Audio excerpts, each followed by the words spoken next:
We will start with the closest astronomical object to us, which is quite interesting per se because it's very close, so we can't study it in many details.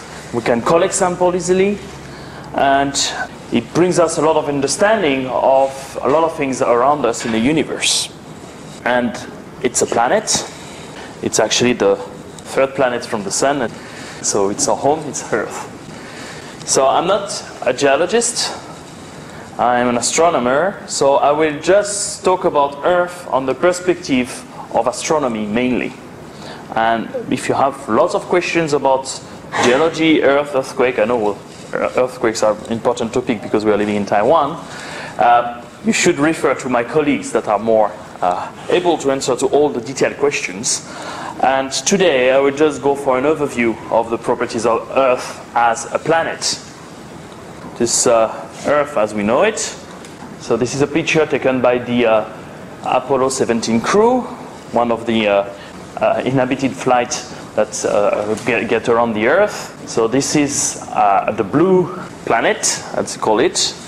Here we are overviewing the continent of Africa with Madagascar here, and you've got Antarctica over there.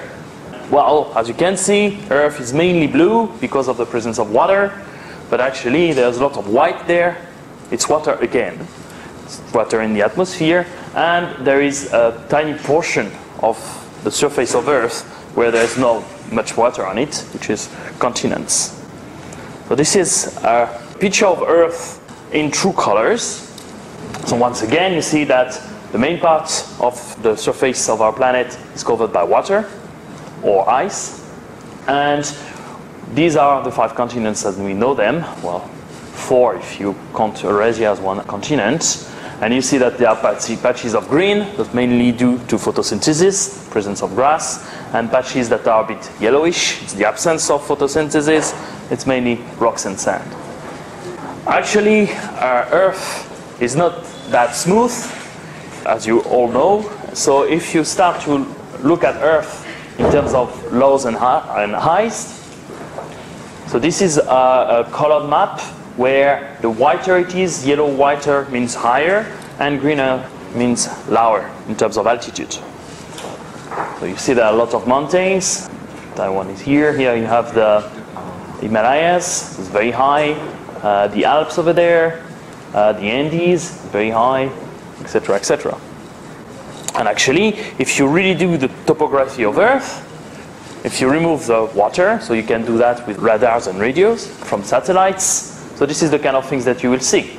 And you see that actually under the water we have the same kind of perspective when you have heights, so this kind of reef here, and lows.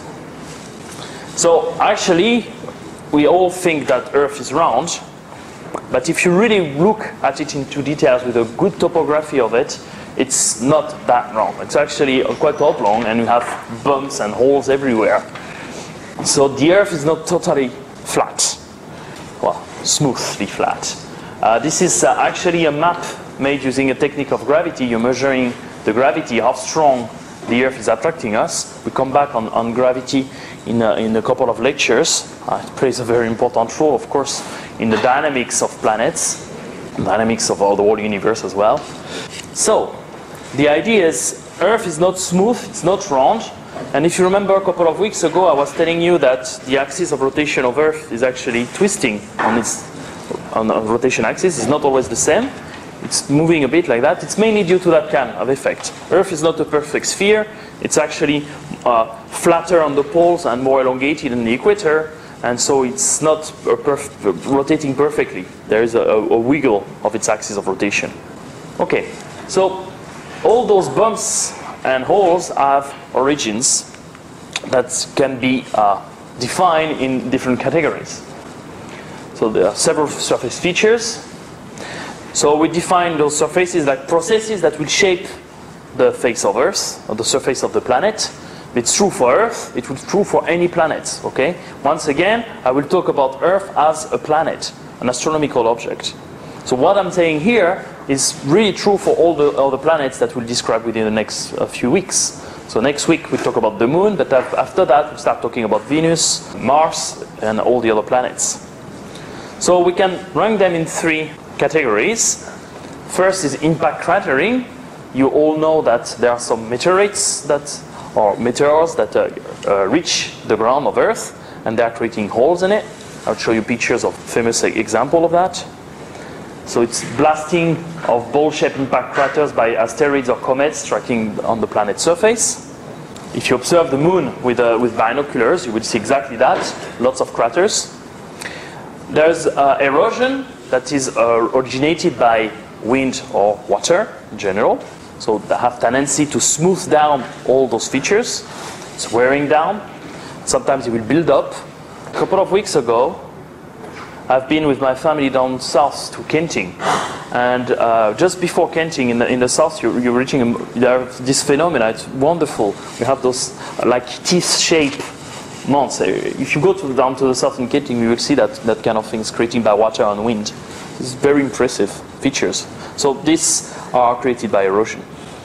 And another very important phenomena to shape the surface of Earth is volcanisms. There are active volcanoes around there. I have been several times to Hawaii, so since the past 30 years now, there is a volcano that is in activity constantly, so you can go and see the lava. It's quite an impressive phenomena. We all heard about very eruptive volcanic activity that is creating problems.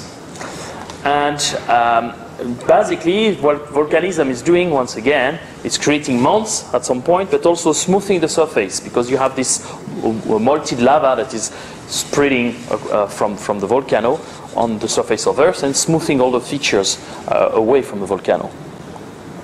And then there are tectonics. So this is something we're very familiar here, earthquakes. So tectonics is actually linked to earthquakes, is the fact that plates, the surface of Earth is divided into plates, and plates are moving away from one to the other. So this changed the surface of the planet. So I'll come back in those different phenomena a bit more in details now. So cratering, but once again, something you can observe directly from the moon. It's very easy. You just zoom on the moon with any binoculars or telescopes, you will see that kind of things. So the idea is that if you have an object impacting the Earth, typically they are traveling at 400,000 kilometers per hour. So that means that there's lots of energy here. It's traveling extremely fast. So even a very small meteorite or meteor, when it reaches Earth, it's making lots of damages. So the collision, when the meteor is impacting the Earth, the collision converts this very high kinetic energy into craters. So basically you have the impact happening here, and lots of material is ejected away from the impact, and you end up with that feature where you have a bump and then a hole. So that kind of things here. And sometimes you may have multiple craters. So for instance, in that example here, you have another crater in the center.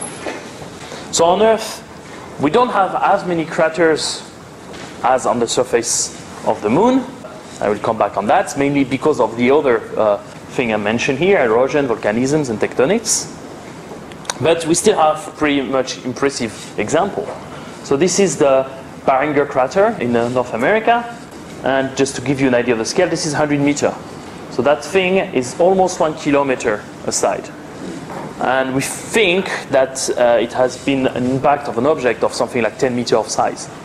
So imagine the damages that those meteors can make. 10 meters, it's not big, it's like a truck.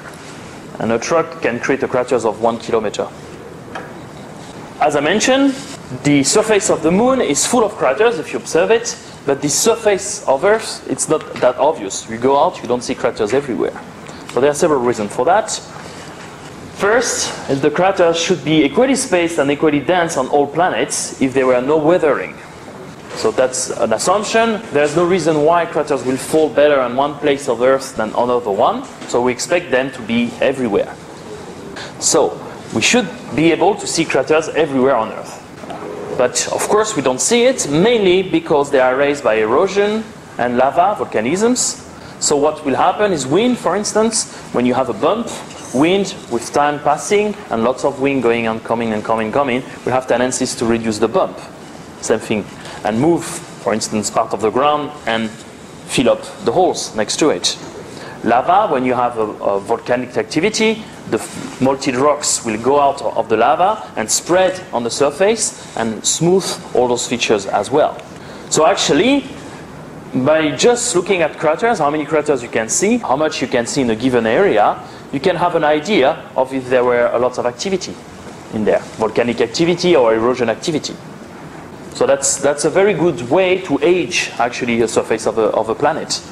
So if you look at the moon and you see there are many craters, you can say, well, obviously nothing really happened on the surface in terms of weathering since a long time. You look at Mars, it's probably the same problem. But if you look at Venus, we see it, the surface of Venus, there are barely any craters. That means that there are lots of activity happening in Venus. So erosion can be created by wind, water and ice, for instance, and it's creating lots of very wonderful features like canyons. So this is a very impressive one. So this is a big canyon here. So you have those features I was talking about a minute ago. When you go to Kenting, you can see that kind of things. It's created by water dripping. So imagine here what's happening. There is a river down there in this canyon. This is quite soft, actually, rock. So initially the surface was over there, so the river was flowing at the top of this canyon, and with time passing by, water flowing will remove a bit of material, and bit, and after a million years or billion years, you end up with a very deep valley. So the idea is that those phenomena like wind, water and ice are moving part of the material away from it. So it's creating valleys, for instance, you know that glaciers are moving. There's those very thick layers of ice, and they are moving, and they shaped all the valleys in Northern Europe, for instance. Actually, even Middle Europe, in France as well. Canyons are created by rivers, and if you go to the coast, you will see those dunes of sand that are moving away by wind. So erosion is creating things like sand dunes, river deltas, deposits, sedimentary rock, etc., etc. So it's changing the surface of the planet. And sometimes erosion can have very weird features. So this is the Richat structure. It's in the Sahara Desert in the Mauritanian Valley in Africa. And actually you can even see it from space. It's a very massive feature. It's something like 50 kilometers across. It's very big. And for a very long time people were thinking that it was a crater. But they did some research on it, and they didn't find any alien rocks in it. And it always has been a pretty much a surprise to not find anything related to the presence of an impact. So it's not like the part of the material were moved away in a one big explosion. It looks like it has been more smooth. And people now think that the structure is due by wind. That's constant circular winds in this area that created this after a million years, creating these structures. So erosion plays an important role in shaping the surface of Earth. And we will see in a couple of weeks, it's not the case for Mars because they're barely in the atmosphere anymore, but Venus have the same kind of erosion by actually ammoniac acid. Volcanisms. So once again, this is something that you're probably a bit familiar. If you go to Hawaii, you see a volcano in activity since the last 30 years. You can see the lava flows. There are constant eruptions happening everywhere on Earth. Usually it's not very good news for the local people because it's very disruptive. So the idea is inside the Earth we have what we call the magma, which is a very high temperature molten rock. And we have a thin layer of crust. So I'll come back on the structure of Earth in a minute. But you have a thin layer of crust, the solid rock. And from time to time, in some places on Earth, the melted rock is going through the crust and erupting. So these phenomena are usually extremely energetic. So what happens first, you have an eruption. That means that we have lots of melted rock and magma at very hot temperature that is erupting. You also have rocks that are ejected from the volcano. And you also have lava flows or progressive flows on the surface of the volcano. So what will happen is first you have an eruption, and then this material will slightly shape a mountain. So there are some mountains in the middle of nowhere. Usually they are originated by this kind of phenomena, like a volcano. So the archipelago of Hawaii is a good example of that. It's in the middle of the plate, a tectonic plate. And there is this very high mountains. Actually, the Mauna Kea is 4,200 meters above the sea level. But if you go to the bottom, it's actually the highest mountain in the world. It's something like 14,000 meters, so 14 kilometers high. So Hawaii is probably the highest mountain on Earth, actually. And it has been exclusively created by volcanic activity. So they have weird feature. It's very easy to recognize where volcanic activity happened. When it's happening, it's easy. You just have to follow the smoke.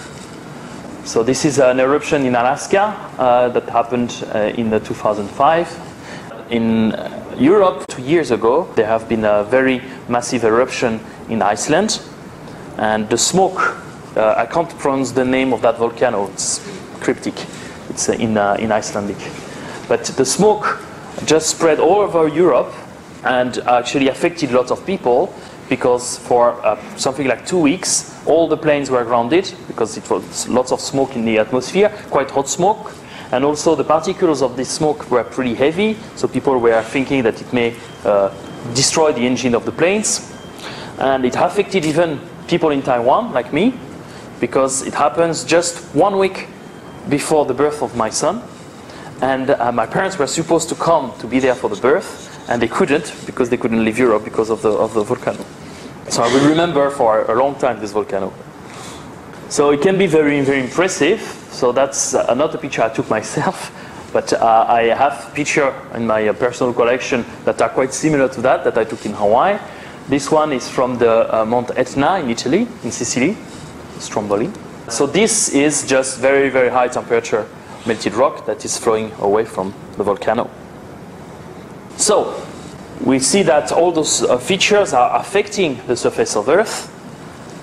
We know that erosion is created by presence of atmosphere, mainly because of water flowing and winds. And volcanic activity is created by what's happening inside the planet. So we have features that we can use as well when we look at other planets away from Earth, by comparison, to say if there is an atmosphere or if there is volcanic activity, or if there used to be volcanic activity. So actually the highest volcano, or the highest mountain in the solar system is on Mars. It's called the Mount Olympus, and it's something like 20 kilometers high. It was created by a massive volcano and that died a very long time ago. But if you look at the surface of Mars now, you have no sign anymore of any volcanic activity since the past billion years.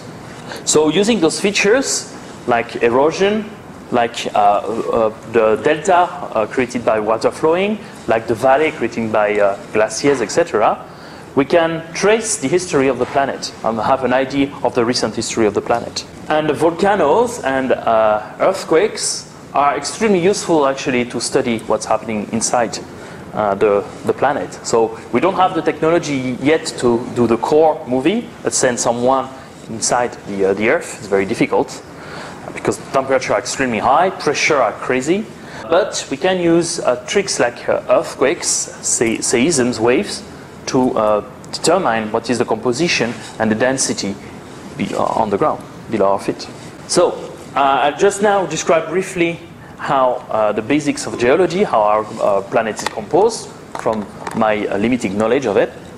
If you're very interested in this, you can refer to my colleagues. I think there is an introduction to seismology or earthquake or geology that is given by my department as well in English. So if you're really interested, you can join that course. So we can use seismic waves to probe the core of the planet. I'll come back on that because this is something that we're using on other planets as well. But if you have an earthquake, the idea is there is a sound propagating in the ground. So you just take an earthquake and it can go all across the planet. So if you're here and there is an earthquake there, you put your seismograph here and you will have wave going across the crust in that direction. So not following the curve, but going straight from that point to that point.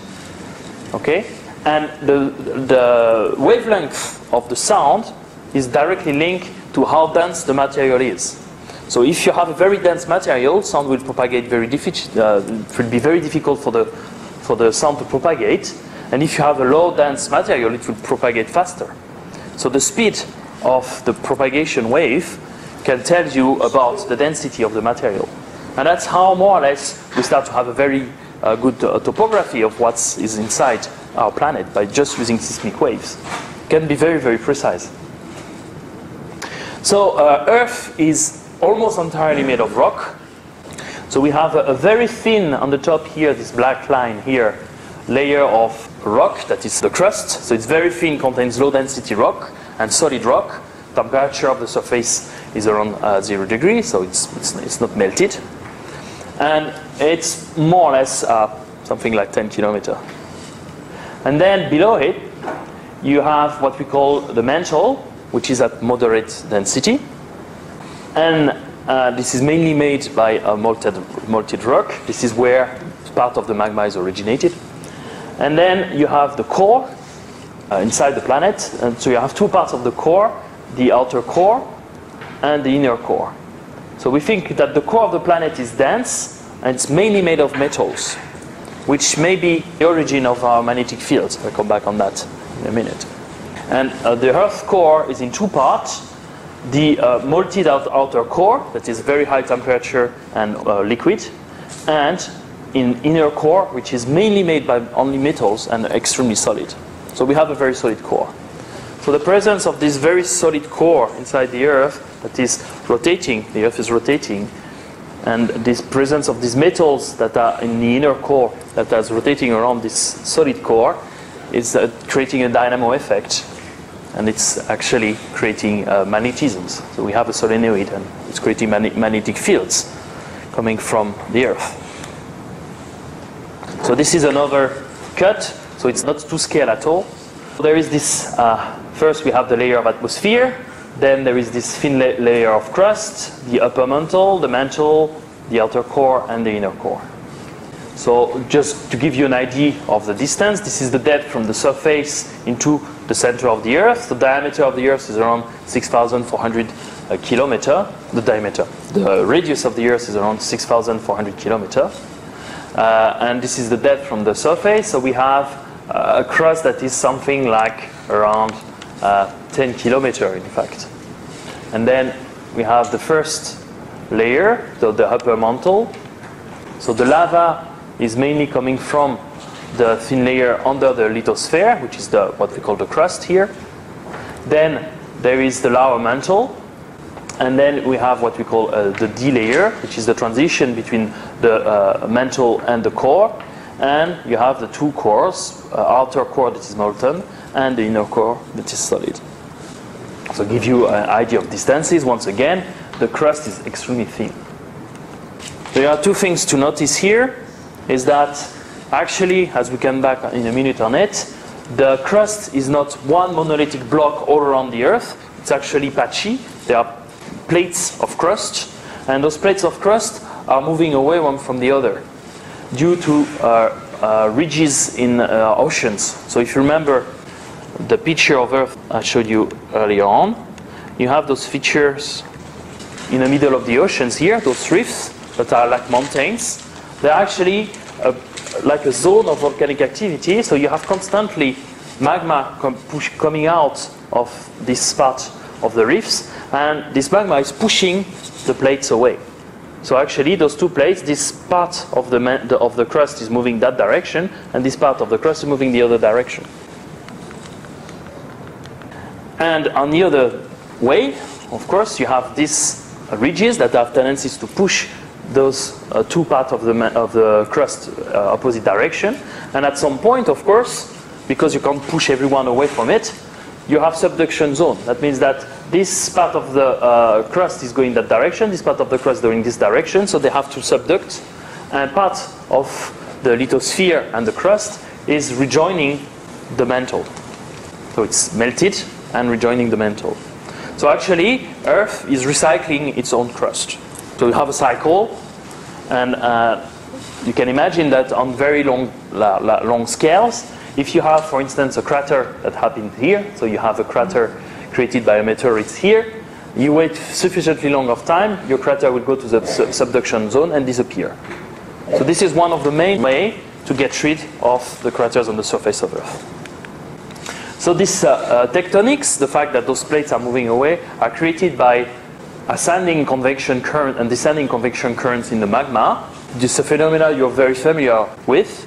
For those of you that cooked eggs in the morning or boiled eggs, you just put water on your pan, and after a while, the temperature of the water reaches almost 100 degrees, and you have convection currents. There's all those bubbles you can see that are created due to the heat. So you have a source of heat below, and the hot water is going up, while the cool water is going down, and it's creating convection and bubbles. So that's what's happening in the mantle. The very hot part of the mantle has tendency to rise up, and it's cooled down in contact with the crust, and then it's going down, sinking. So you have those bubbles happening constantly in the mantle, and those bubbles have as an effect that when you have two bubbles in contact one to another, here you will have tendency to have a very high speed part of the mantle ejected away, so through the crust. So in the contact of those two bubbles, you have a ridge. And on the opposite, when you have two bubbles going to the opposite direction, in this way you will have a subduction. A very easy mechanic way to understand the tectonics of plates. So there's a result of a wide range of effects in those areas. Earthquakes, of course, especially in subduction, because imagine the crust is not very smooth. So what's happening is you have it's not going very smoothly like that. The subduction are actually going step by step, with creating earthquakes. And we have the phenomena of hotspots as well. So from time to time, independently of those convection effects, you may have some mantle going out of the crust because it's too high or because there is a failure in the crust. This is the case of, for instance, Hawaii archipel, which is in the middle of the plate, but the layer of crust where Hawaii is was a bit lower, and then there's a lot of magma going out of it. So this is more or less a map of the plate tectonics of Earth. So Hawaii, as I mentioned, is here. So you see it's in the middle of the Pacific Ocean plate. So it's not linked to this tectonic effect. An area that we are pretty familiar is around there. Okay, Japan is here, Taiwan is over there, Philippines are there. So here we have lots of activity due to this, what we call the ring of fire here. And mid-Atlantics, you have this big ridge that is pushing the Andes and the Africa away from the other. Africa is moving up against the European plate, so it's creating the Atlas and the Alps. Africa is going actually under the Europe. And here we have India that is moving up, and there's a big subduction happening in the Himalayas. So what's happening is when the crust is coming, the subduction is coming, that you have creation of mountains due by friction. You probably all know that, but there is something that you do when you're a kid. So you take all the continents. When I was probably in elementary school, you take all the continents, and your teacher say, well, take Africa and South America and cut there and cut there. And if you just adjust this part to here, you see that it fits very well.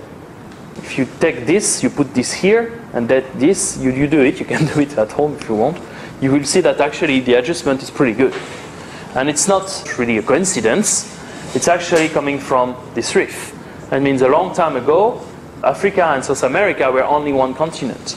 And they got split by this plate here, by this reef, that is pushing them away one from the other.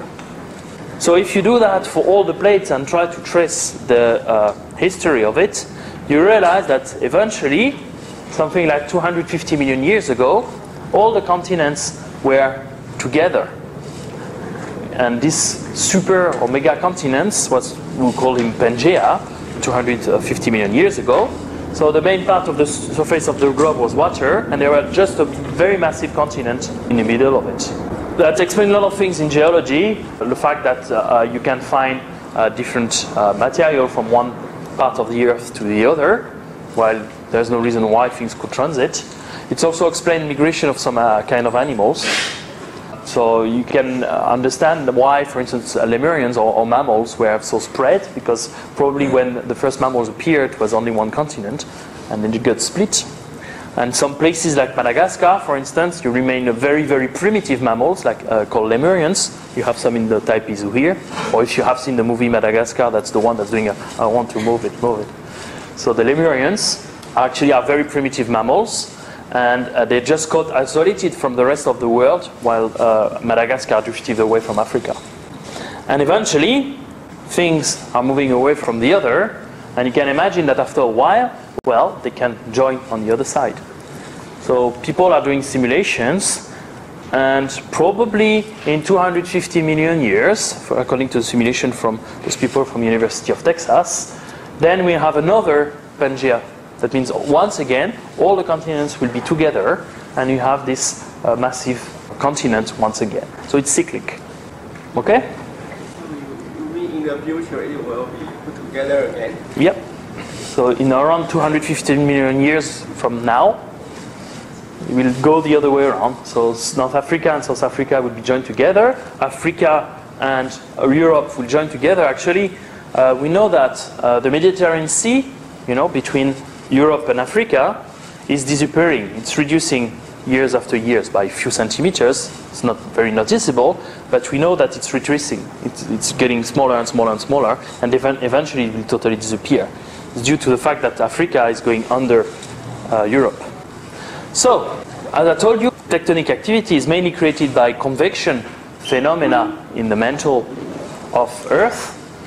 So the question is how we get the mantle, how this mantle can be so hot. So there are three main sources of heat for the inner Earth. Actually, one is far more important than the others. The first one is what we call accretion. So this is what happened in the very early stage of the formation of planets. Imagine that we come back in a few weeks of scenario of planets are formed, but I can give you a preview of it. So what we think that happened is that the disk of accretion around the Sun, where the planets are now, was very dense initially, lots of very small planets or very small rocks, and they collide together to form bigger planets. So that's probably the way Earth has been formed, by collision of many, many different smaller planets that we call planetesimals. So this kinetic energy is very important, and of course it's creating lots of heat. So what we're thinking, and you imagine that your planet is getting bigger and bigger and bigger, but if you keep bombarding it with smaller meteors or meteorites, then you keep heating it. The kinetic energy of things falling on Earth is transformed into heat and temperature inside the Earth. So that's one way to heat up the core of the Earth. It's by keep bombarding things on it. So this has been very important at the start of the Earth formation. Of course, nowadays, it's not very important. You know that there's not that many, thankfully for us, a collision of meteors on Earth. Another thing that can be important is called differentiation.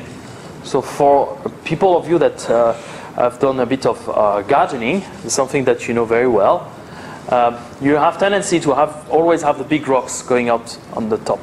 So when you're gardening, you're digging a hole to put your plants, so you move the ground around. After a while, you come back and you will see all those rocks that are popping up. It was very smooth, and now you have lots of rocks. So this is a differentiation phenomena. What's happening is those bigger rocks, the smaller rocks have tendency to go below the bigger rocks, and it's going up. So that's how you have all those rocks popping up in fields. And the idea is that the heavy stuff are moving inwards and to reduce the potential energy. So you can imagine in the other way around. So in the Earth, you will have the big rocks that will sink into water and push up the smaller rocks. So it may create this kind of convection effect and heat up the phenomena. But it's actually a very minor effect. The main source of heat inside Earth is coming from radioactivity. So radioactivity is not a bad thing. There are lots of bad publicity lately about radioactivity. Radioactivity is extremely natural. Actually, if your house is made of stone, very old houses that we have in Europe, and you measure the radioactivity inside your house, you will be scared because sometimes it's far higher than the level tolerated according to the norms in the central nuclear plants. I don't want to enter the debate of pro or anti-nuclear. I just want to tell you that radioactivity is purely natural. Any rock is emitting radioactivity. And if you have lots of rock, you have lots of radioactivity. So if you go hiking on the top of the mountains and measure the radioactivity there, it's quite high actually. So in the core there are lots of very heavy elements like uranium, etc. So big atoms are stored in the core of our Earth, and they are extremely radioactive. They are emitting a lot of energy. So due by this natural decay and the concentration of those elements inside the Earth, then you have lots and lots of energy produced. And it's mainly what is originating the liquid phase of rocks inside the Earth. So Earth, like the Sun, is powered by nuclear activity. Okay, never forget that. So now we know how it heats up, but of course at some point you have to cool it down, because if it's too hot, then we will never have any surface. So there are three ways of cooling down stuff. There are convection, conduction, and radiation. So convection, I already mentioned that. So if you put a pan of water on the fire, you have a source of heat here, and the hot water will raise up, and the cold water will go down. So you will create those bubbles that you can see. So hot things rise and cool things fall. Actually, at a certain range of temperature, this is the most efficient way to cool down things. The other one is conduction. If the handle of this pan is actually made of metal, and you let the pan for a very long time, and you want to take the handle with your bare hand, you will have a bad surprise. The handle will rise up very hot. But if you put it in a plastic or non-conductive material, then it's okay, you can take the handle. So this conduction of heat through metals, it's what we call conduction. The fact that metals get hotter in contact of heat. So the heat transfer is made by contact. Here the heat transfer is made by motion, and here the transfer is made by contact.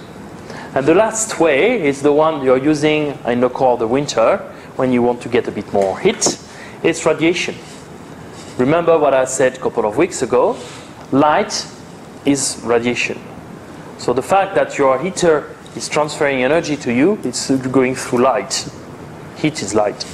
So the radiation into space, the light is transmitting into space at different wavelengths, and it's getting you hot.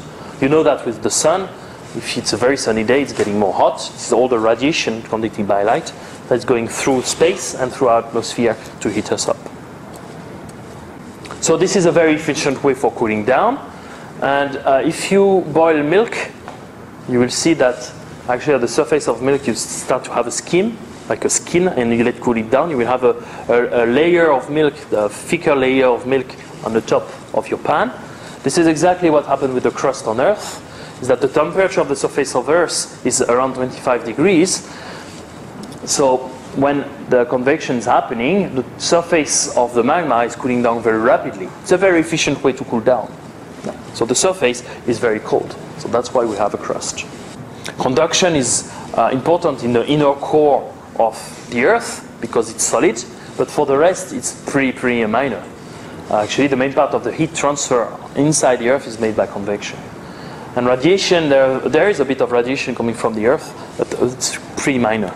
Okay? So this is the example of those bubbles I was saying. It's the mantle convection. You have the hot rocks that is rising and the cooler rocks that falls. So this is a very good thermostat for Earth. It allows Earth to keep its temperature cool, not too high. Another very interesting phenomena linked to the composition of the core of Earth is magnetic field. And magnetic field are playing an extremely important role for us, actually for our safety. It's a shield against radiation from the sun. So we always think that the sun is our friend, but actually it can be a very big enemy. And you know that those astronauts that are going up the atmosphere, they need to wear very thick layers anti-radiation, against radiation, because up there, above our atmosphere, there are lots of radiation coming from the sun. I'll come back on that a bit later, and when we'll talk about the sun, a bit more details. So one good thing with Earth is we have this very strong magnetic field that is creating by conduction and convection within the core. So you all have probably seen this experiment. If you spread a very thin layer of graphites on the surface and you put a magnet with a north pole and a south pole on it, very rapidly you will see all the graphites with a line in those strings. Take the shape that you can see underlying here. And these shapes correspond actually to the distribution of the magnetic fields around this magnet. So magnetic fields are going from the North Pole to the South Pole, and all those charged particles will have tendency to align. Magnetic fields are usually due to the moving of charged particles, to the motion of charged particles. So what I mentioned here again, if you take a solenoid, there's a copper wire that is spring this way, and you just make a current of electricity going through it. So electrons actually are moving in the copper wire, and they're moving in that solenoid. They are creating a magnetic field. So the motion of electrons in the solenoid is creating an electric field. What's happening in Earth is we have this outer core, which is molten metals mainly, and the Earth is rotating.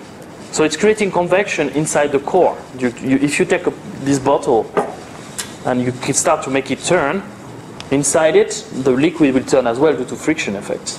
So that's what's happening inside the Earth. The Earth is rotating on its axis, and inside the Earth everything is rotating as well at different speed because of the frictions, but it's rotating nonetheless. So when we have those currents in metals, you know that metals are conducting electricity, copper wires. So when you have those atoms of metals turning around the center of the Earth, they are creating convection effect, and they are creating a magnetic field. So it's exactly like a solenoid. So you have a North Pole, which is North Magnetic Pole, and a South Magnetic Pole. And actually, Earth is the only terrestrial planet among the terrestrial planets that we know. That means Mercury, Venus, and Earth and Mars, that has actually a magnetic field. Mars has no magnetic field.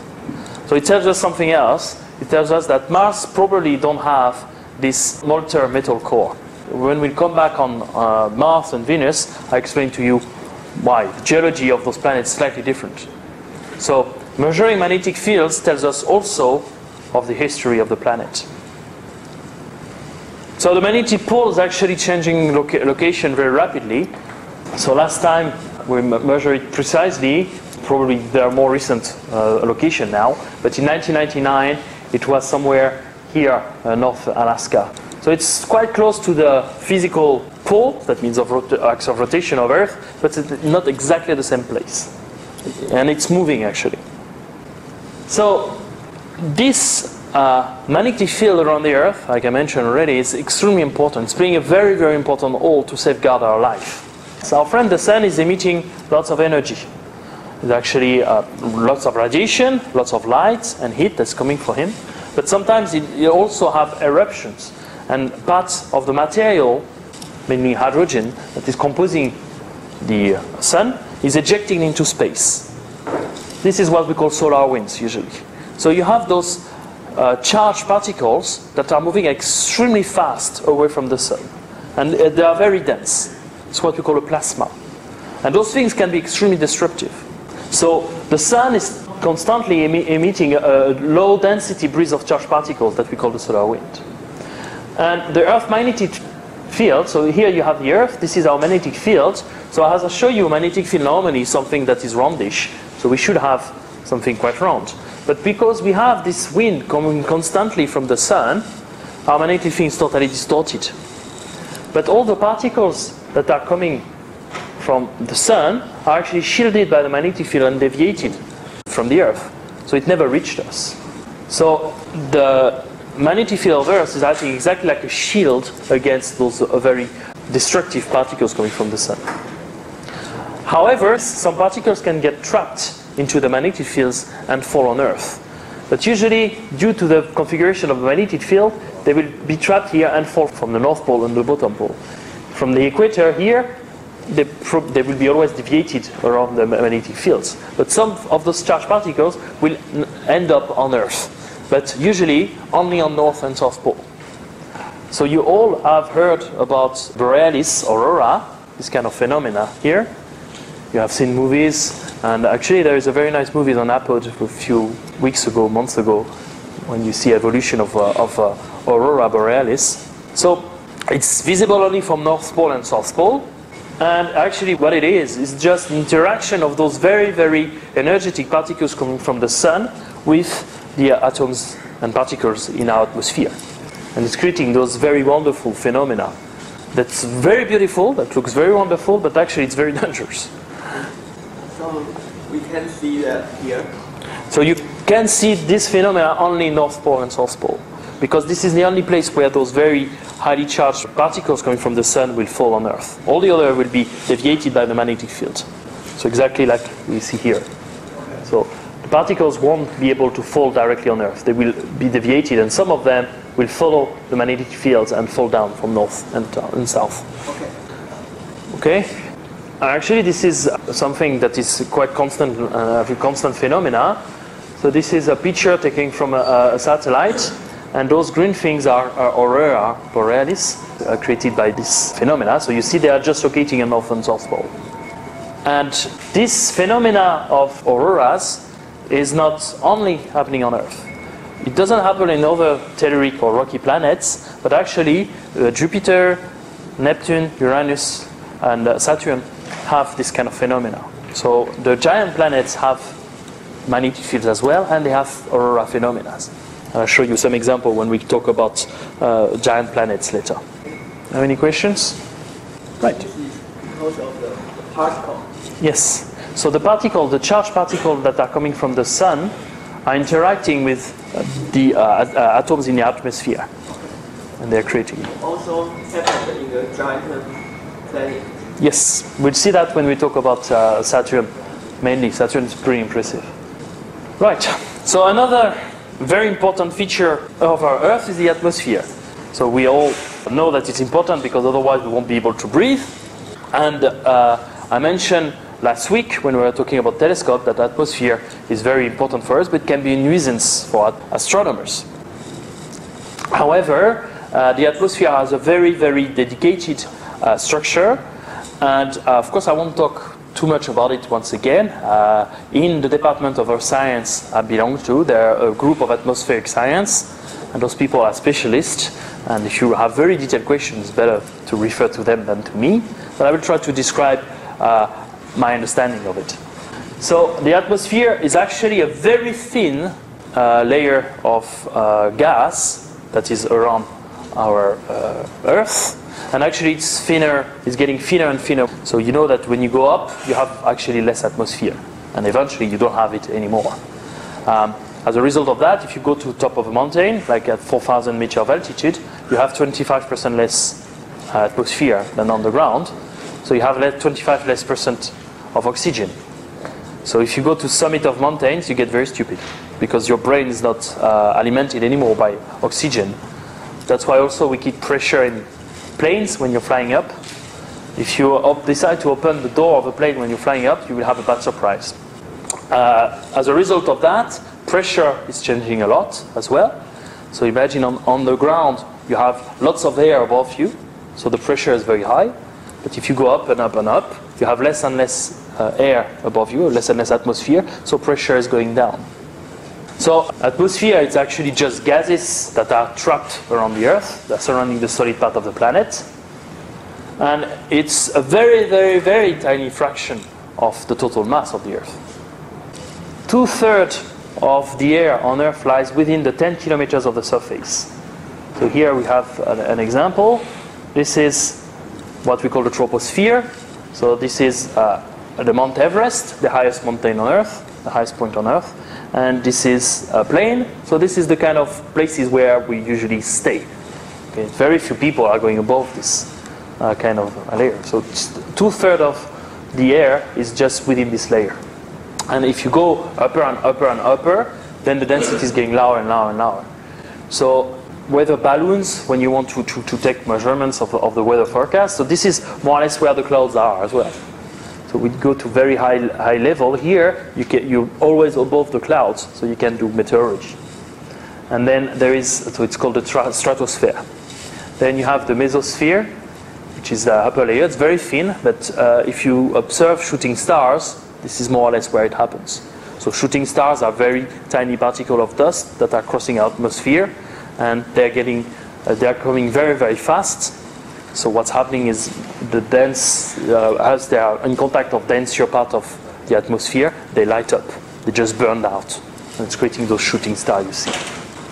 And then we have the thermosphere, going from 80 to something like, I don't know, 600 kilometers. This is where the areas are happening, so it's pretty far away from us. It's where the Hubble Space Telescope is. It's 700 kilometers, something around there. And then the higher part is called the exosphere. It's extremely thin, actually, and it's not really limited. It's going very, very far away from Earth. Sorry? Yeah, because you say the star. The shooting stars. Yeah, because the atmosphere there is not so here there is really very little air. The density is very low, and when you go down, there is more and more density. So what's happened is if you have a particle of dust, it's very, very tiny thing. It's going down from there to there. Here it's heated up, but it's still, the density of air is very low, so it's still okay. But when it's reaching this mesosphere, the density starts to be far higher. So actually it's heating up and burning. higher now. Because the density here is higher than here. Okay, so there is something that we call air pressure. If you look at meteorology forecast, usually they are talking about pressure, high pressure, low pressure. It's pressure, it's more or less, if you take a gas, so if I have a very, very powerful microscope and look at air around me, and I will see there are atoms of air, so mainly in our case nitrogen, and those things are moving very fast like that. Okay, they have a tendency to move. So a gas, it's a lot of particles moving around. So the pressure created by air is due to these particles or atoms that are moving, or molecules that are moving very fast. And if you cool it down, then it will be it's cooled down. Like, take the example of water. So water is a gas, vapor is a gas. You cool it down, it's become liquid. So actually, the movement of individual motions is far lower. So they slow down and they go to liquid, but they're still moving, but it's a liquid. And then you freeze them, you freeze water, so it's a solid, it's ice. So those particles, atoms, are not moving at all anymore. So air has a pressure. You can do that if you take just a syringe. Okay, you fill up with air and you try to compress. You will see that at some point you can't compress anymore, even though there is air in it. So there is an incompressibility of gas. So there are many different features. So this air pressure is directly linked with how much material you have there, how much molecules you have there. So air pressure is very high here and very low there. And what held all this air on Earth? It's gravity, the same thing that is maintaining us on Earth. It's the gravity. So gravity is attracting, pulling down toward the center of the Earth all the particles of air. So that's why we have an atmosphere. And usually we're measuring pressure of air in bars or hectopascal. Right. So if you look at in more detail the properties of the atmosphere, here this is a diagram representing the altitude from the ground to the exosphere, and this is temperature of the air. And there is a very tight relation between density and temperature. So the temperature of the ground is around 25 degrees in average on Earth. So the troposphere, the first layer, what happens is when you go higher up, the temperature is going cooler and cooler and cooler and cooler and cooler, down to something like minus 60 or minus 70 Celsius degrees. And then there is a transition, a very, very rapid transition, that when you reach around 15 kilometers of altitude, the density change of air make it, the properties changing completely. So once the density is getting lower, in this kind of range of densities, then the temperature is increasing. And you have the same phenomena again when you reach the mesosphere. So at the mesosphere, in that transition, once again, the temperature now is decreasing when you go up. And for the thermosphere, you have the inverse phenomena. So actually, when you go from the ground up to the exosphere, you will go for different layers when the temperature will go up and down and up and down. Down and up and down and up. So this changing of density and changing of temperature has an effect that you have very defined areas that we call tropopause, stratopause, and mesopause, which are very particular altitudes. And usually the clouds, for instance, are stuck in this kind of layers. So within the troposphere, actually it's not a straight line, you have the same kind of phenomena as well. And these different layers correspond also to composition. So the elements of air that are dominant in those different layers and altitudes are different. And as a result of that, if you remember what we discussed last week about the properties of matter and light, then if you have different compositions, you have different ways of absorbing.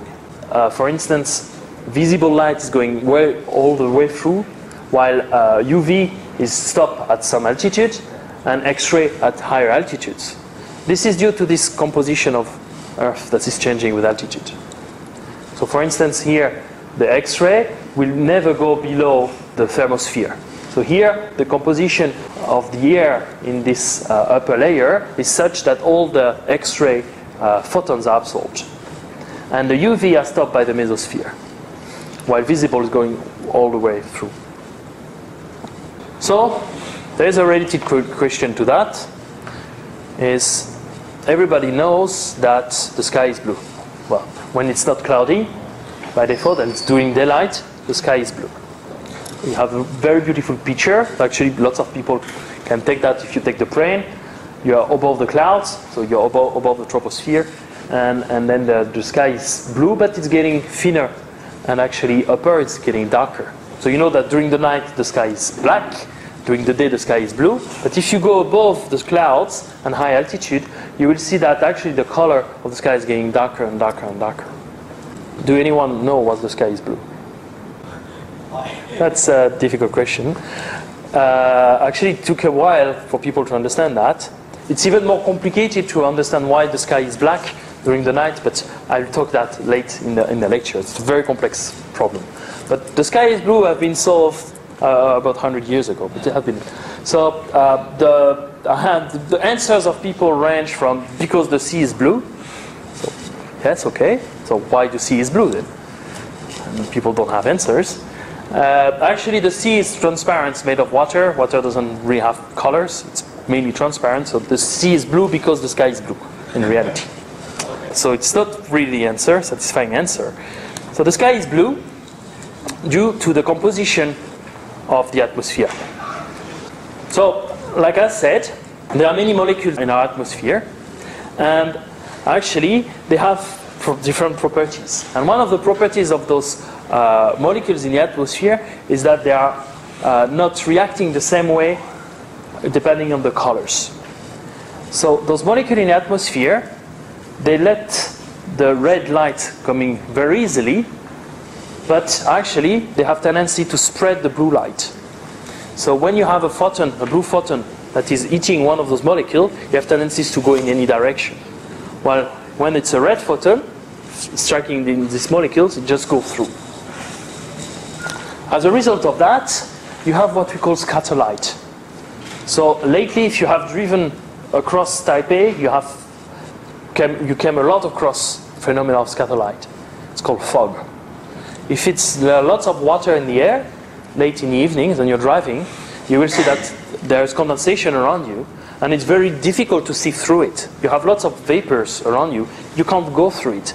And if you're driving and you have a car coming towards you with two beams of light, instead of seeing two beams of light, you will see a halo of light. What's happening is the light coming from the beams, the light coming from the car driving opposite to you, is spread by the presence of the molecule of waters in the air. It's acting exactly like, you remember those little prisms. So light is just spread everywhere in all directions. So instead of seeing the car, you just see a halo of white light. In the atmosphere, it's happening the same thing, except that atmosphere is choosing color. It lets the red go through, but the blue is spread, scattered around.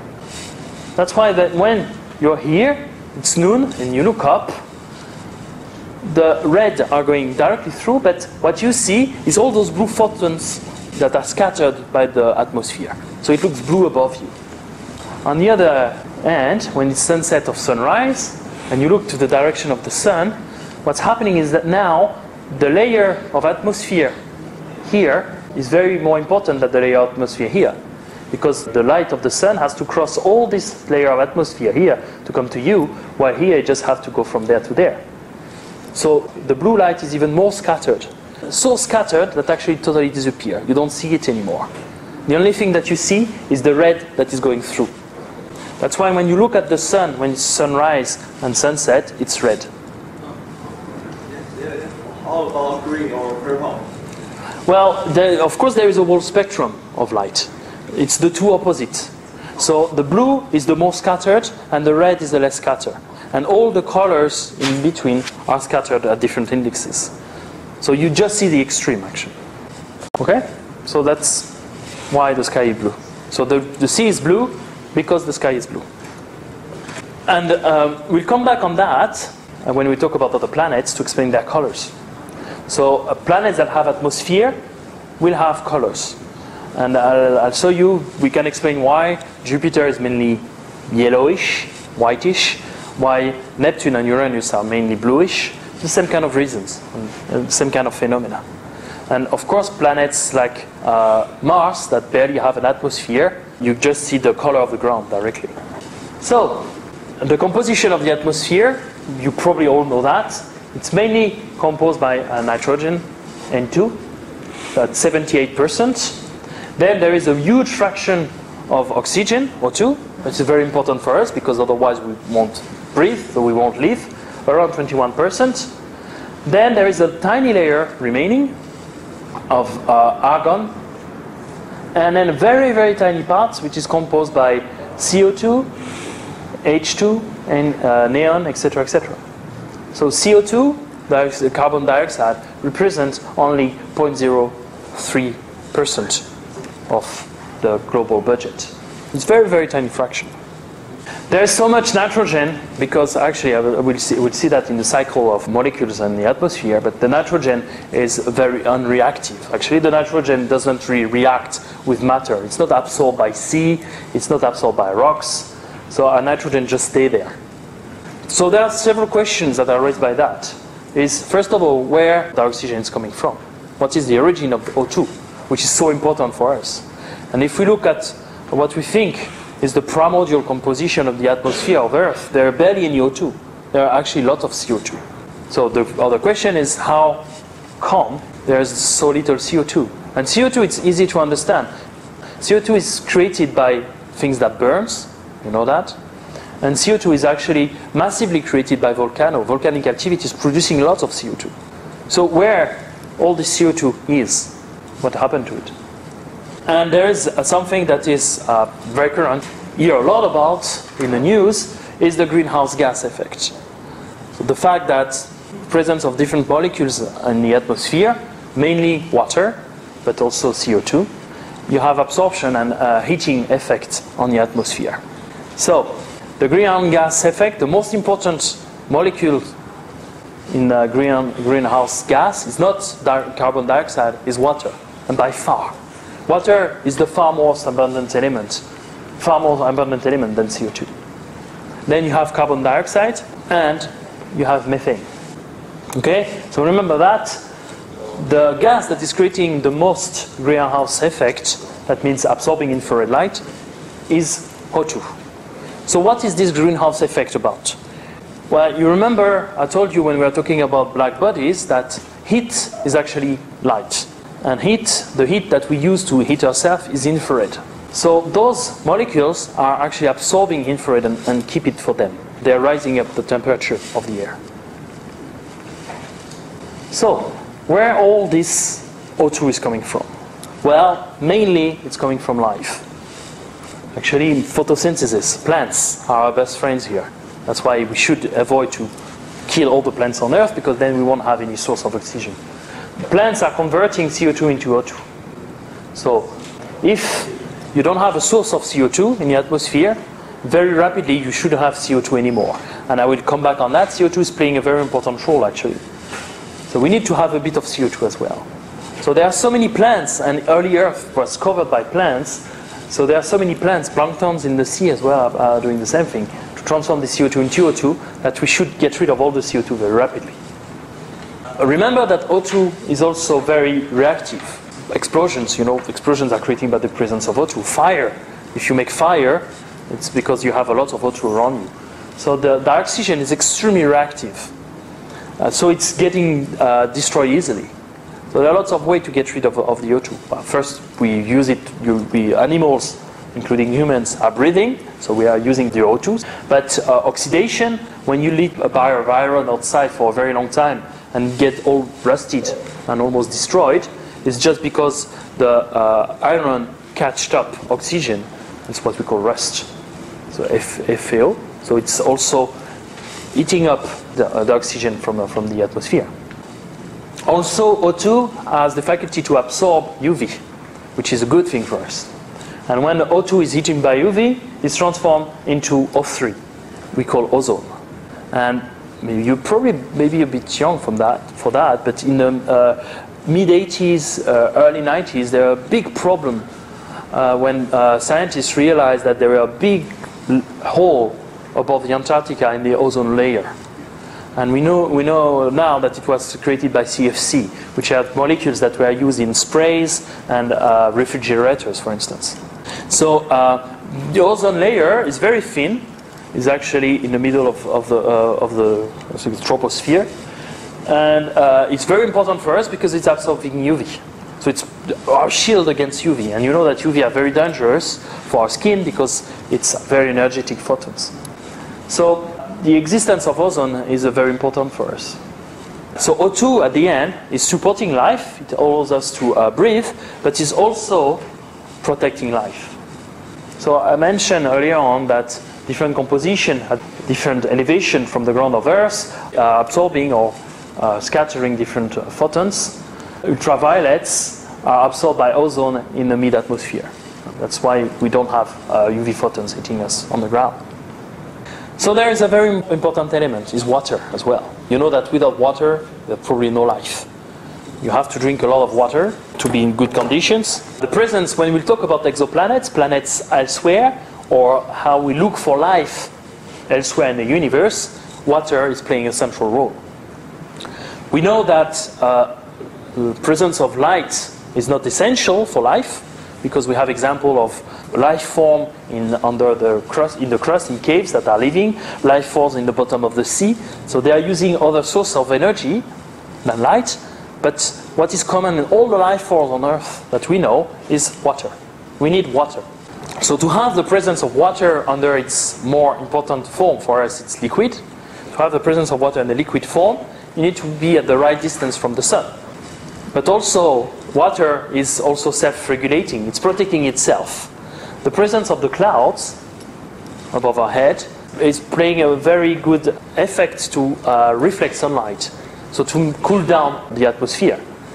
So what's happening is that when you have those clouds that are just water vapor, those clouds are very white, and when the light is coming there, it has tendency to be reflected.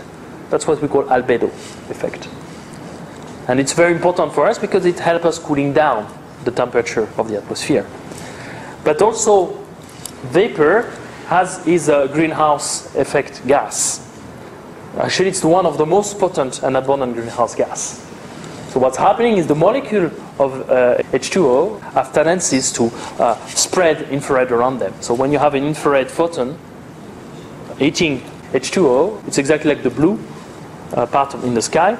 The infrared are just scattered by the presence of the molecule of water. So what's happening is the heat carried by the infrared is just trapped into where you have the more water, which is the lower layer of the atmosphere. So water is also acting like a thermostat. Exactly like when you change in Europe, because there's not that much of that here. But when you want to change the temperature of your room, over here with the air conditioner, you just change the thermostat. But H2O, water, is doing the exact same phenomena. The presence of water in the air is changing the temperature. So there is a very, very fine, tuned balance between the presence of water in the atmosphere and the temperature. The origin of water is still on big debate, because we see that when we talk about the formation of the solar system. There are very good reasons for not having water that close to the sun. Actually, hydrogen is very light, so they have tendency to be ejected very rapidly. So we shouldn't have water on Earth if the scenario are correct. So what we're thinking is that meteorites and comets brought water from the outer part of the solar system on Earth. And probably life, the first bricks of life are coming from comets as well. So the idea is at the early stages of the formation of Earth, when you have all those small rocks hitting the Earth in formation, then some of them contain water. So the water is trapped inside the Earth, and the water trapped inside is coming out due to volcanic activity. So when you have volcanic eruption, you have lots of water with the rocks inside the magma, and water is released, outgassed, when you have volcanic activity. So there is another very important and famous thermostat, a greenhouse gas, is the CO2. So it's playing also a similar role than the water. Also the change of amount of water on the atmosphere is quite constant. The change of CO2 can be very, very finely tuned and balanced. So H2O water is mainly contributing to maintaining the temperature constant, but the slight change of temperature is mainly coming from CO2. That's why we are paying so much attention to CO2. It's the difference between having an atmosphere at 20 degrees and 21 degrees doesn't mean much, but actually it's a lot, because it's average. So I'll come back on that with climate change. So the CO2 is like the thermostat of Earth. So the CO2 is produced by outgassing in volcanic activity as well. Things burn, they are creating CO2. So we have a cycle of CO2 the same way we have a cycle of water. So first of all, the CO2 is trapped into the rocks in the magma. It's then outgassed due to volcanic activity, so it's released in the atmosphere. Then in the atmosphere, it's mixing with water. And when it's raining, there is water falling, but CO2 is falling with water as well. And then it's dissolved into the ocean. And as it's dissolved, it's taking more complex form. So from a gas, it's getting a solid, and it's transformed into rocks. So within the ocean, it's transformed into rocks, fall at the bottom of the ocean, like sand, and then with the tectonic activity and subduction, these rocks are joining the magma, and the cycle starts again. So there is a cycle of CO2 the same way there is a cycle of water. So the main source of CO2 is actually volcanic activity, but also when you're burning organic matter, which is the thing on debate a lot. If you burn wood or if you burn coal, you're creating a lot of CO2. When you burn oil, you're creating a lot of CO2. So when you're driving your car, you're creating a lot of CO2. And we are sources of CO2 as well. When we're breathing, we're creating CO2. And the CO2 is stored in water, soluble water, in that form of H2CO3. It's dissolved in water and it's interacting with silicates to form rocks. So, what is this infamous or famous greenhouse effect? First of all, remember something. Greenhouse effect is a good thing. It's not a bad thing. Because otherwise, if we don't have greenhouse effect, it will be bloody cold on Earth. So we need it. We really need it. We need to have greenhouse effect gases in the atmosphere. The fine tuning is important. Difference between 20 and 21 degrees and in average on Earth is creating lots of impact on Earth.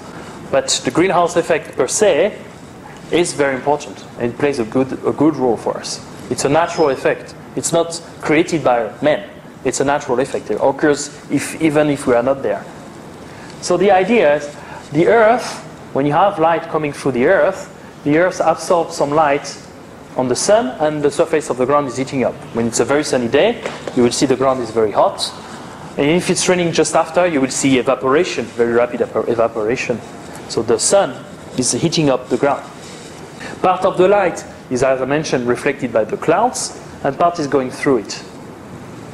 Then the sun is hot, so it's re-emitting radiation in the infrared. It's a black body.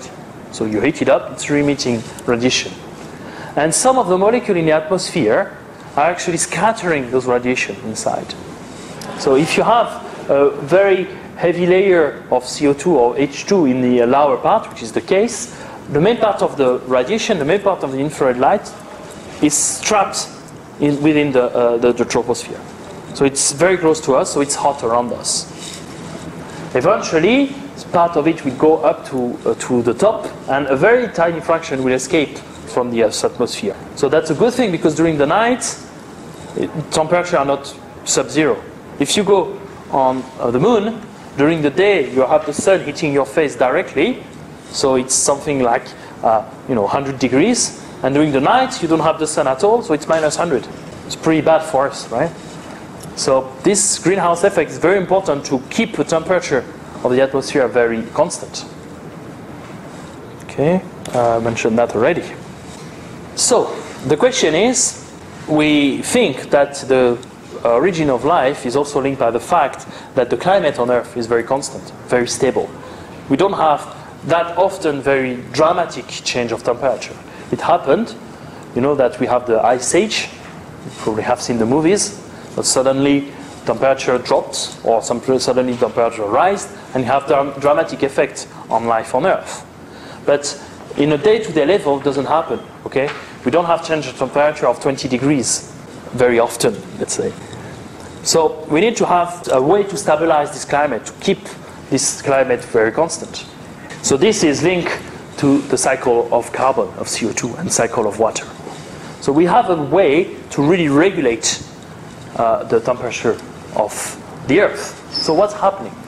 So imagine, for whatever reason, you have the Earth that is warming up. We have to start somewhere. So what happens? The Earth is warming up, so the temperature of the water is rising, so you have more evaporation. So you get more water in the atmosphere. And you have more water in the atmosphere, so you have more rain. It's raining more often. So what's happening is all the CO2 that is stored into the atmosphere is falling in the rain. So the CO2 level in the atmosphere is going down, right? So they have less greenhouse effect, so the temperature is cooling down. It's pretty magic, right? So temperature is rising up, there is more evaporation, then there is more rain, so all the CO2 that is in the atmosphere is joining the ocean, so there is less greenhouse effect in the atmosphere, so the temperature of the atmosphere is going down. So it's like a thermostat. What happens the other way around? If the Earth is cooling down, you have less rain, so you have more CO2 in the atmosphere, so the temperature is rising up. So there is a balance, and CO2 is playing a very important role here to change the temperature, to keep the temperature of the Earth very constant. However, you have a delay. It takes CO2 cycle time to stabilize the temperature. It's not immediate, it's taking a bit of time. So this delay is why we have ice ages and hot spells, when we have temperature that can change dramatically. When you have a ice age, so the temperature is dropping very rapidly, then it takes time for the cycle to really kick up. Sometimes it can take 1,000 years before really the temperature rises again to a value that is tolerable. And actually we know that in the early phase of the formation of Earth, we have what we call a snowball phase. That means that the Earth for a short period of time was totally entirely covered by snow. The temperature was 0 on the surface. So we know that happens.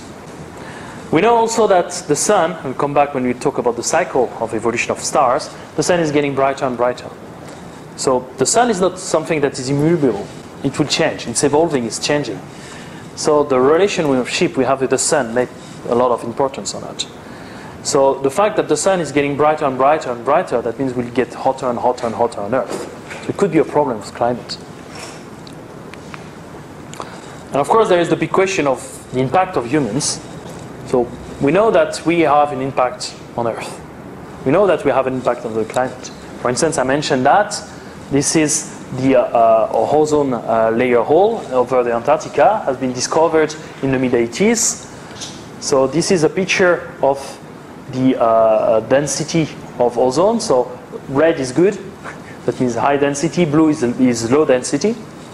And you see that globally in the southern hemisphere it was quite greenish reddish. And suddenly in 1987, when they took again the same picture, they realized that the density of ozone above the Antarctica continent is very, very low. And it's still the same. It didn't really increase since. And one of the main reasons for this hole is thought to be due to the presence of CFC. So CFC is a molecule that is used to use in hairspray or refrigerator cooling systems, in air conditioning. It's not banned. No one is using it anymore. And this CFC, when it was going up to the atmosphere, it was destroying also. So if you have a hole, if you get rid of all the ozone layer, all the UV photons will go through the atmosphere, and we all have skin cancer and die. Global warming. So there's a controversy. Lots of people through the media and through politics and citizens are convinced that global warming exists. Scientists are still debating on it. There are trends, things that we can't say it doesn't exist. There is a global warming. There is a heat of the atmosphere. So you can see it from this plot here.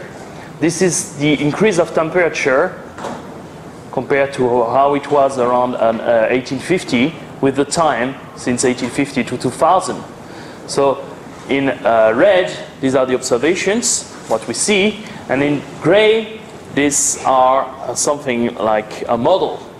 And it's two different cases. First, it's a model natural. That means if it's just the increase of temperature due to outgassing or heat of the atmosphere by the sun. And here, this is anthropogenic. That means the heating of the atmosphere due by the presence and activity of humankind, of human being. And you see that since the mid-1950s, there is a very steep increase in 2000 by 0.5 degree that can't be explained by the model on natural basis alone. And however, if you look at the peak in the mid-90s, you see that the anthropogenic model can't really reproduce what's happening there. But if you put all the models together, the forcing natural and anthropogenic both together, the models are producing pretty well the observations. So there's definitely a warming that happened in the past 50 years. And burning fossil fuels and other human activity that will eject greenhouse gases in the atmosphere. Remember, we talked about that last week. There are two main greenhouse gases, the water and carbon dioxide. Water is there naturally and very abundant, and carbon dioxide is a very, very tiny amount in our atmosphere. And by changing a little bit the amount of carbon dioxide, you can have a lot of impact because it's a very strong greenhouse effect gas. So definitely we are, mainly through industry, also by driving, lots of cars. I'm driving every day to come to Taipei. I can tell you there are lots of cars on the road. So we're producing CO2, so we definitely have an impact and an effect on it.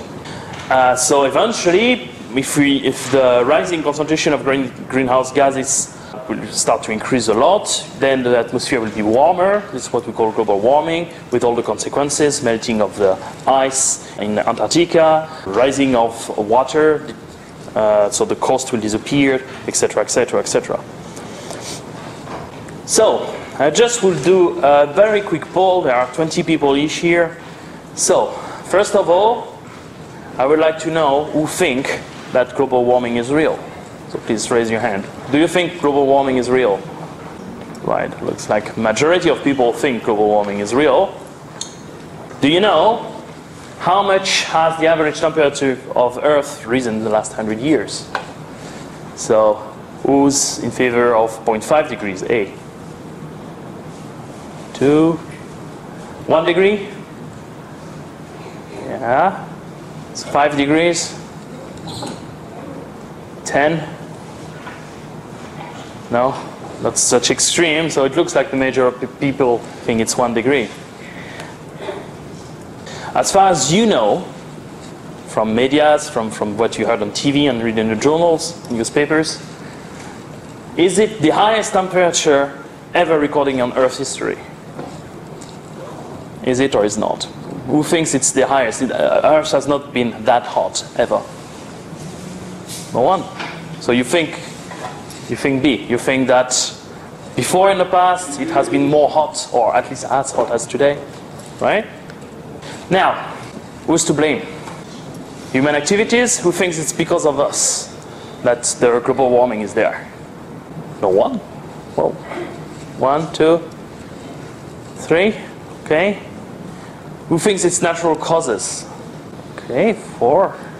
Okay, lots of people don't know, apparently. Who thinks it's the aliens, extraterrestrial? No one, okay, that's good. And actually, who thinks that we just don't know? Right. Oh, it's better than the previous years. Now, what are the molecules that are to blame? Is it ozone? Is it CO2? Is it water? Or dioxygen? Right, so I'll come back on that in 5 minutes. I will go through those different points and tell you what I think. Of course, it's not the final answer. And as I told you since the start, the first thing that I would like you to remember from my class is never trust a teacher, right? We are not always right. Scientists are not always right, and things are evolving. So science and knowledge in general is something that evolves. So we are working on it. But there's no definite answer. And that's something that you have to learn throughout your years at the university. You have to make your mind by yourself. That's the idea. So, we'll come back to that plot. So actually, the average temperature has risen by 1 degree since the early 20th century. There's still a lot of debate about if human activity is causing this rise, but there's definitely a correlation. If you see what happened in the past 50 years, this very steep increase really correlate very well with the increase of activity, mainly a massive amount of cars and the industry. However, there probably have non-human factor that can cause global warming. So first of all, well, 1 degree. Well, 1 degree was a big deal. I mean, last week, within a day, last Friday, it was almost 28 in the morning here and 15 in the afternoon. So we lost 13, 15 degrees in a day. So what's about 1 degree? Who cares? Well, actually, you have to see it as a very global phenomenon. And the balance of amount of water in the atmosphere is something that is very fine-tuned. You remember last week I was talking about the cycle of water. Water has a very strong effect on keeping our atmosphere warm and cool. So it's cooling down, first of all, because of the albedo effect, the fact that we have clouds. So more water means more clouds. That means the sunlight is reflected, so it never enters the atmosphere. So if it's cloudy, you know, it's cooler, right? So if you have more water in the atmosphere, you have probably less heat coming from the sun. However, water is also a greenhouse effect gas. That means that water itself is trapping the infrared radiation. So more water in the atmosphere is also more hot. So there is very fine-tuned balance in the amount of water in the atmosphere. So usually more water vapor, you have higher temperature as well. So this effect of higher temperature, more water vapor, is what we call a runaway greenhouse effect. That means that what's happening is the hotter it gets, the hotter it gets. You have more water in the atmosphere, then it's getting more warm. So you have more water in the atmosphere, etc., etc. And we have examples of what we call runaway greenhouse effect when we talk about Mars, for instance. So what happened with Mars, we think, is that it has no atmosphere anymore and probably no water, because at some point it gets so hot, everything is evaporating and it's losing your atmosphere. Okay? So what's happening, and we all know, we all have seen pictures, poor white bears on the North Pole. They don't have anywhere to live anymore. There is definitely a shrinking of the Antarctic ice sheet. So this is a picture of the Antarctic, more iceberg. You're probably all familiar with that. So there is definitely 1 degree is actually a big deal, and it changed a lot of things. And the problem is this very vicious circle when it's getting more hot and hotter and hotter and hotter. So this is quite dangerous. Now, I was telling you at the start, you have to be careful of perspective. So far, I talked only about the last century, last 100, 150 years. But what if you start looking at tracing the change of temperature in the past 1,000 years? So you just take a 1 magnitude effect, 1,000 years before, from 900 to 1900. So we have several ways of tracing that. Some are coming from just, ice sheets. So you go to the Antarctica or Arctic, and you just do a core of ice, and you can study the atmosphere. How was the atmosphere in the past. And by this balance, you can determine the temperature using different models. Some people are using tree rings. You know that trees are growing, so if you cut a tree and you look at the rings, it gives you where the outskirt of the tree. So if you do the experiment, you will see those rings. So the difference between two darker ring in the tree just tells you how fast the tree grows. So if the tree grows very fast, then you have two rings that are very far away one from the other. So usually that means that temperature was higher. And if the tree grows very slowly, then the two rings are very close. That means the temperature is usually lower. So, and there are different other ways of tracing the temperature for the past 1,000 years. So these are the different tracers. So of course you see that over there it's not very accurate, but there is definitely a trend, which is something going a bit lower and then rising very steeply since the early 19th century. Once again, the early 19th century corresponds to the start of activity, especially in Europe when you start to have industry developing. But it's really what is causing this rise, this steep rise in the past 200 years. So it starts to be a bit less clear if human activity is really having an impact. Now, if we go for what happened in the past 400,000 years. So here we're just starting to get a time scale which is very close to the time scale of the evolution of Earth itself. So the atmospheric concentration of CO2 can be measured from Antarctic ice core. You probably have seen that movie, was it The Day After Tomorrow? Where at the start they are in Antarctica taking ice cores to measure concentration of CO2. So if you do that, it implies that you can take that up to 400,000 years, because on the deeper part of the Antarctica, the ice is very, very old. What you see, this is a comparison between the change of temperature as measured by different amount of elements in the ice and the increase of CO2 by itself only since the 400,000 years. And as you can see, also you have a very rapid increase in the past few centuries, okay, by something like 30% increase from 270 to 370 in CO2. You see that there is definitely a trend. There is a periodic effect. So you have deep and increase and deep and increase and deep and increase on scales of something like 100,000 years. And we are currently in one of this increasing phase, okay? And this definitely can be caused by human activity. 400,000 years ago, we were not doing much. So there is a natural effect at very large scales. So if you come back to the temperature of 1,000 years ago, one way you can check it is by measuring sea level or the percentage of land covered with ice. We know that 10,000 years ago, we had a very, very cold phase. We have an ice age. Actually, in Europe, the main part of Europe was covered by ice. And we know that these ice sheets are diminished compared to today. So we can trace that as well, how much the Earth is covered by those different glaciers.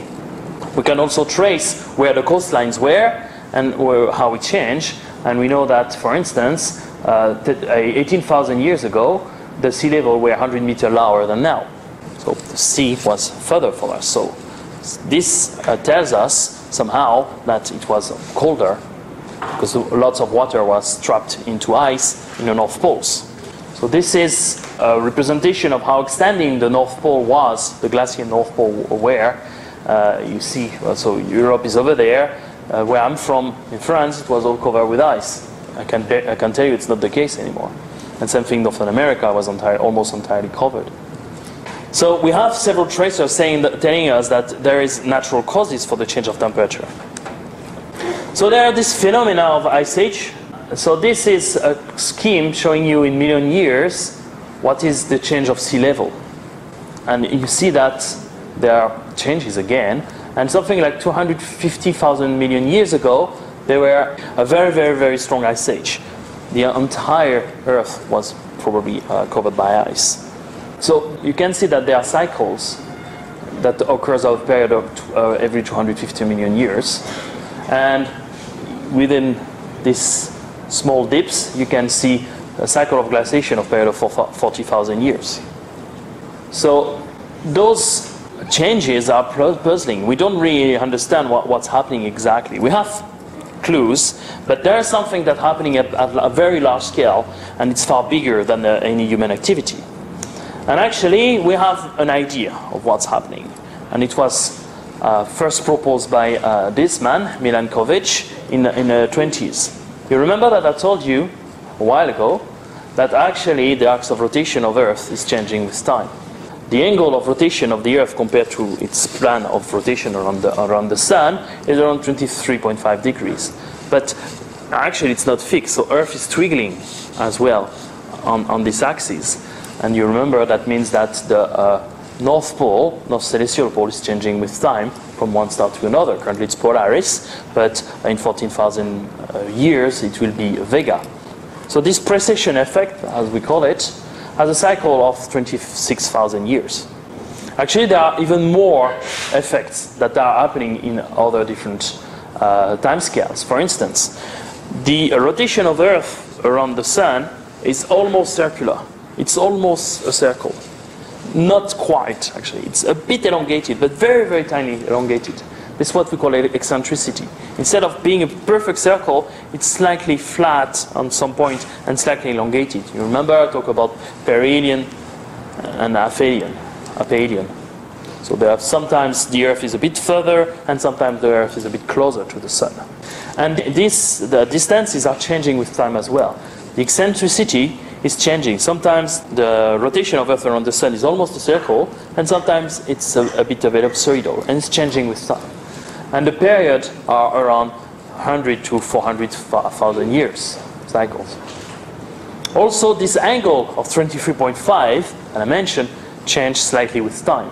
And there is a variation over 41,000 years of this angle. So the angle, the Earth is precessing on its axis of orbit with a cycle of 26,000 years, but this angle is also changing slightly from 22 to 24 degrees.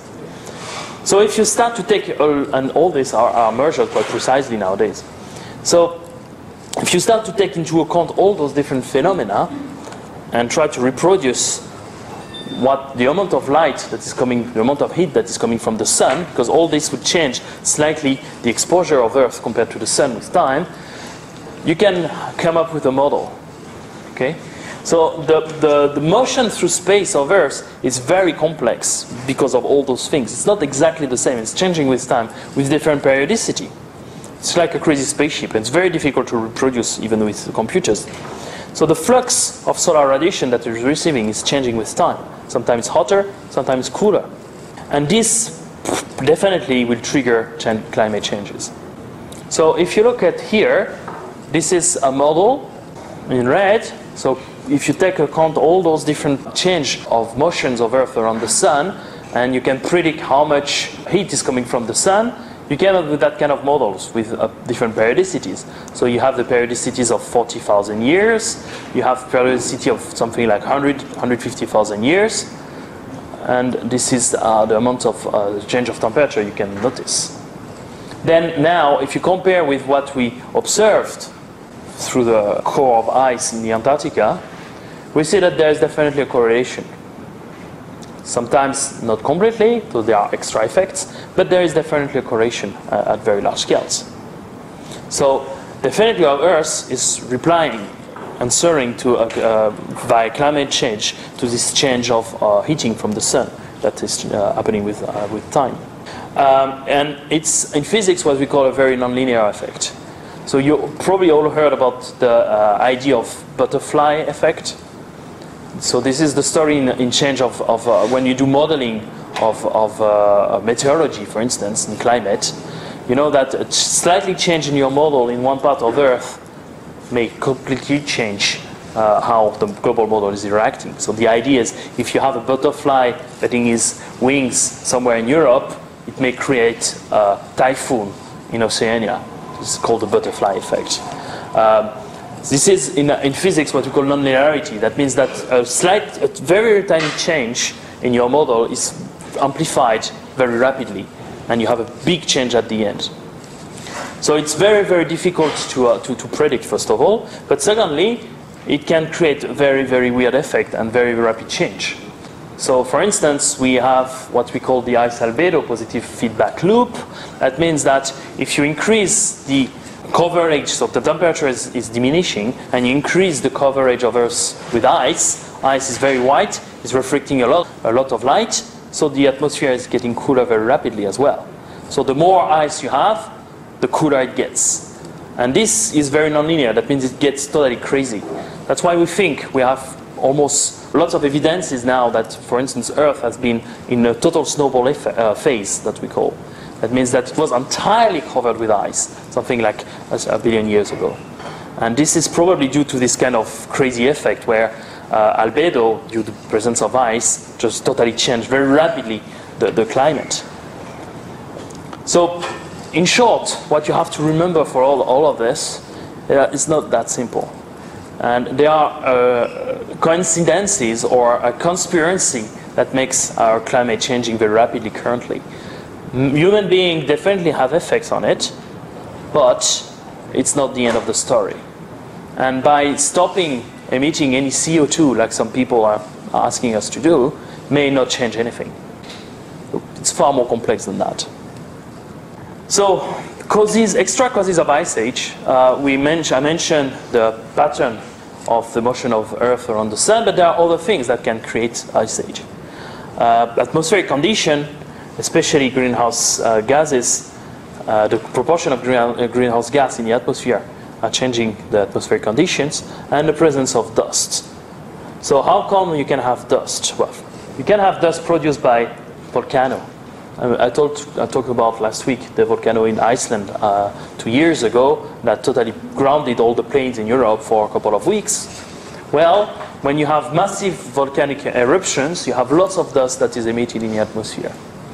There is a very famous example for a very long winter that happened in 19th century in Europe.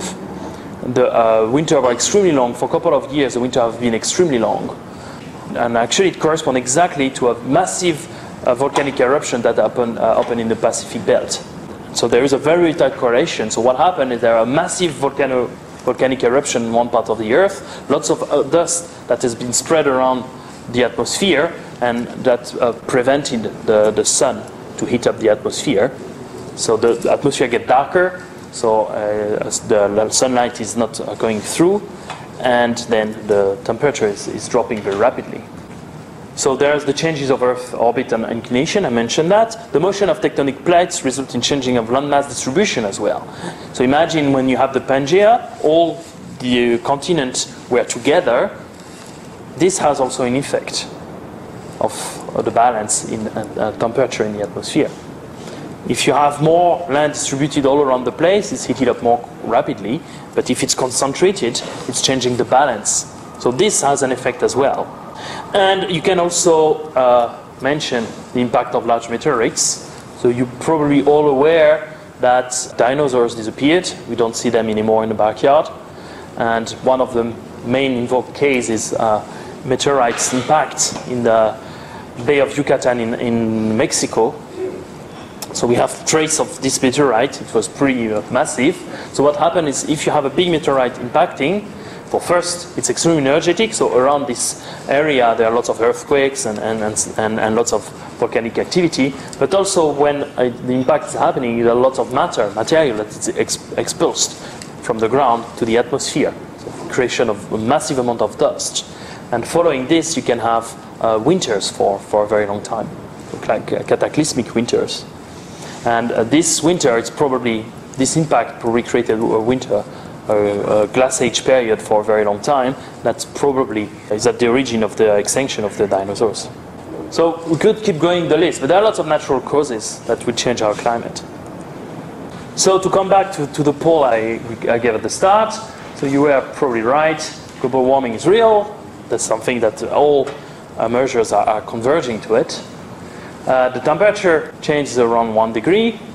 It has not been the highest temperature ever in the history of Earth. It's actually cyclic. It happened already in the past. And we don't really know what's going on. human activity has its share, but how much we just don't know still. And two bodies are to blame, water and CO2, and those two are very important greenhouse effect gases. So the bottom line is, keep an open mind. Don't really follow what medias and politics are telling you. Read, inform, and make your own mind.